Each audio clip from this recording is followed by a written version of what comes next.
गांव में एक अजीब घटना ने सबको हैरान कर दिया था। एक सेठ ने अपनी ही बहू के खिलाफ राजा के दरबार में शिकायत दर्ज करवाई। मेरी बहू बदचलन है।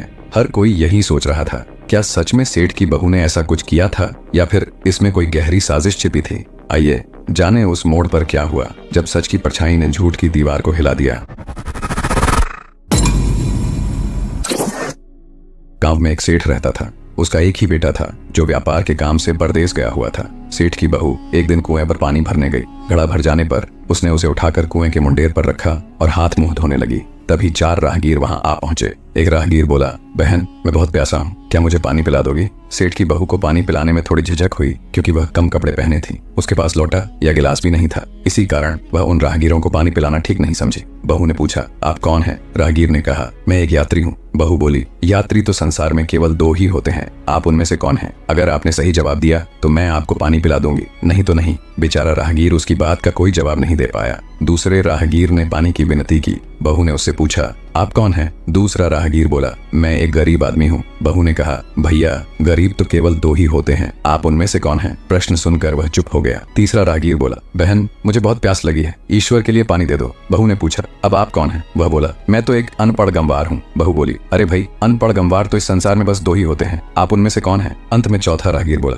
बहन मेहरबानी करके मुझे पानी पिला दें, प्यासे को पानी पिलाना पुण्य का काम होता है। बहू ने पूछा, आप कौन हैं? वह बोला, मैं तो बहन बड़ा मूर्ख हूँ। बहू ने कहा, मूर्ख तो संसार में केवल 2 ही होते हैं, आप उनमें से कौन हैं? वह बेचारा भी उसके प्रश्न का उत्तर नहीं दे सका। चारों पानी पिए बगैर ही वहां से जाने लगे तो बहू बोली, यहाँ से थोड़ी ही दूर पर मेरा घर है, आप लोग कृपया वहीं चलिए, मैं आप लोगों को पानी पिला दूंगी। चारों राहगीर उसके घर की तरफ चल पड़े। बहू ने इसी बीच पानी का घड़ा उठाया और छोटे रास्ते से अपने घर पहुंच गई। उसने घड़ा रख दिया और अपने कपड़े ठीक से पहन लिए। इतने में वे चारों राहगीर उसके घर पहुंच गए। बहू ने उन सभी को गुड़ दिया और पानी पिलाया। सेठ उस समय घर में एक तरफ बैठा ये सब देख रहा था। उसे बड़ा दुख हुआ। वह सोचने लगा, इसका पति व्यापार करने के लिए परदेश गया है और यह उसकी गैर हाजिरी में पराए मर्दों को घर बुलाती है। इसे तो मेरा भी लिहाज नहीं है। अगर मैं चुप रह गया तो इसकी हिम्मत और बढ़ जाएगी। मेरे सामने इसे शर्म नहीं आती तो मेरे पीछे न जाने क्या करती होगी। बीमारी अपने आप ठीक नहीं होती, इसके लिए वैद्य के पास जाना पड़ता है। क्यों ना इसका फैसला राजा पर छोड़ दूं। यही सोचता हुआ वह सीधे राजा के पास गया और अपनी परेशानी बताई। सेठ की सारी बातें सुनकर राजा ने तुरंत सिपाही को भेजा।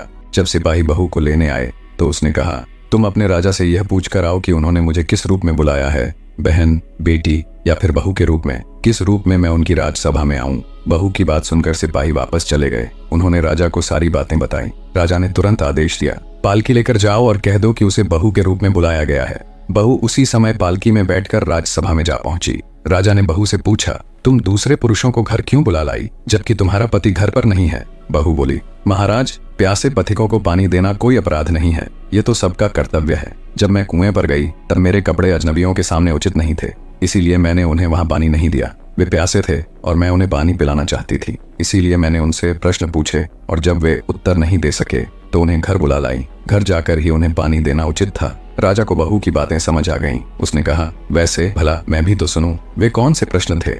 बहू ने तब वे सभी प्रश्न दोहरा दिए। फिर राजा ने उससे कहा, तुम खुद ही इन प्रश्नों के उत्तर दो। बहू बोली, महाराज मेरी दृष्टि में पहले प्रश्न का उत्तर है कि संसार में सिर्फ 2 ही यात्री हैं, सूर्य और चंद्रमा। मेरे दूसरे प्रश्न का उत्तर है कि बहू और गाय। इस पृथ्वी पर ऐसे 2 प्राणी हैं जो गरीब हैं। तीसरे प्रश्न का उत्तर, हर इंसान के साथ हमेशा अनपढ़ गवारों की तरह जो हमेशा चलते रहते हैं, वे हैं भोजन और पानी। चौथे आदमी ने कहा था कि वह मूर्ख है और जब मैंने उससे पूछा कि मूर्ख तो 2 ही होते हैं, तुम उनमें से कौन से मूर्ख हो, तो वह उत्तर नहीं दे पाया। इतना कहकर वह चुप हो गई। राजा ने बड़े आश्चर्य से पूछा, क्या तुम्हारी नजर में इस संसार में सिर्फ 2 ही मूर्ख हैं? हाँ महाराज, इस घड़ी इस समय मेरी नजर में सिर्फ 2 ही मूर्ख हैं। राजा ने कहा, तुरंत बताओ कि वे 2 मूर्ख कौन हैं। इस पर बहू बोली, महाराज मेरी जान बख्श दी जाए तो मैं इसका उत्तर दूं। राजा ने तुरंत कह दिया, तुमने संकोच होकर कहो, हम वचन देते हैं तुम्हें कोई सजा नहीं दी जाएगी। बहू बोली, पहला मूर्ख तो मेरे ससुर जी हैं जो पूरी बात जाने बिना ही अपनी बहू की शिकायत राज दरबार में की। ये पहले मुझसे पूछ तो लेते, मैं खुद ही इन्हें सारी बातें बता देती।